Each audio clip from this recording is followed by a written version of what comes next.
YouTube sosial media platformasy Türkmenistanyň hökümetine garşy tanqidi gepleşikleri bilen tanalýan, şeýle-de edebi makalalary, syýasy synlary we şoňa meňdeş mazmunly gaýry maglumatlary efire berýän Erkin Türkmenistan kanalyny wagtlaýyn ýapdy. Bu barada kanalyň esaslandyrjysy we ýazyjy Akgül Sapar 8 sentýabrda Azatlyk radiosyna beren interwýusynda habar berdi. YouTube dissident mazmuny bilen türkmen sosial media ulanjylarynyň arasynda tanalýan kanalyň wagtlaýyn işiniň toxtatylmagyny, awtorlyk hukugyny değişli düdügünleriň berja edilmediligi bilen düşündirýär. Ýöne Azatlyk radiosyna beren interwýusynda ýazyjy Akgül Sapar kanalyň wagtlaýyn petiklenmegine türkmen rejiminiň täsiriniň bolan-bolmagynyň mümkinligini we Erkin Türkmenistan kanaly bilen bagly YouTube saýtyna edilen şikayetin türkmen häkimetleriniň erkin sözi basyp ýatyrmak ugruna edýän nowatdaky synanşygdygyny aýdýar.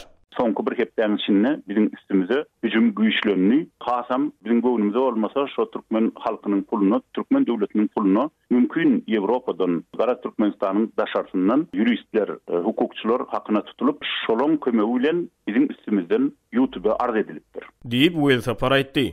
Ol arzada kanalyň Türkmenistanyň döwlet telewizionyny efire berilýän watan habarlary gepleşiginiň videolaryny paýlaşýan bir kanalyň videolarynyň peýdalanan gaýdylypdyr. Ýöne Erkin Türkmenistan munyň hakykata gawat gelmeýändigini hem-de öz kanallaryna çap edilýän değişli videolaryny Türkmenistanyň döwlet telewizionynyň gönüden göni ýazyp almagy özleriniň tehnik mümkinçilikleriniň dolu bardygyny aýdýar. Bir hepden içinde tizden şol 3 sany duýduruş geldi. 3 duýduruş gelen soňam Erkin Türkmenistan kanalynyň işi durduruldy wagtlaýynça. Egerde sen şoňa şol öz garşyňa bildirilen günýäleme garşylyklaryň argumentler bilen çykyş etmeseň 10-njy sentýabrda siziň kanalyňyz ýapyljak diýip gutornukly duýduruş geldi. Diýip Akgül Sapar aýtdy. Ol bu mesele boýunça häzirki wagtda onlarça halkary guramanyň aýagy galanlygyny hem-de özleriniň hem juristlaryň kömeginden peýdalanyp garşy argument taýýarlaýanlyklaryny aýtdy. Bu YouTube kanaly 2016-njy ýylyň tomsuny öz işine başlady. Akgül Sapar geçen döwrüň dowamyny rejim tarapdarlarynyň ozalam kanalyň işine pätkelçilik döredenligini gurrun berdi. Häzirki tapylan mekirlik ol şu demokratik ýurtlardaky demokratik kanunlary demokratiýanyň garşysyna ulanlyk edilen bir ädim diýip Akgül Sapar aýtdy. Ol Türkmenistanyň sosial ulgamlaryň şol sany YouTube saýtynyň häkimetler tarapyndan petiklenenligini ünsü çekdi.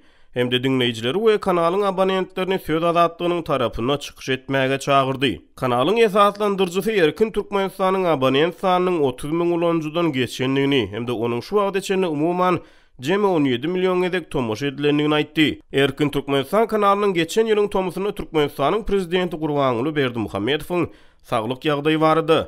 Onuň ölenligi barada beren habarlary halkara türlü media we medeniýet sirişdelerini ençemegedek sitirlenni. Kanalyň ýapylmagy daşary ýurtlarda ýaşaýan türkmen aktivistleriniň syýasy taýdan işçiňleşýän wagtlaryna gawat gelýär.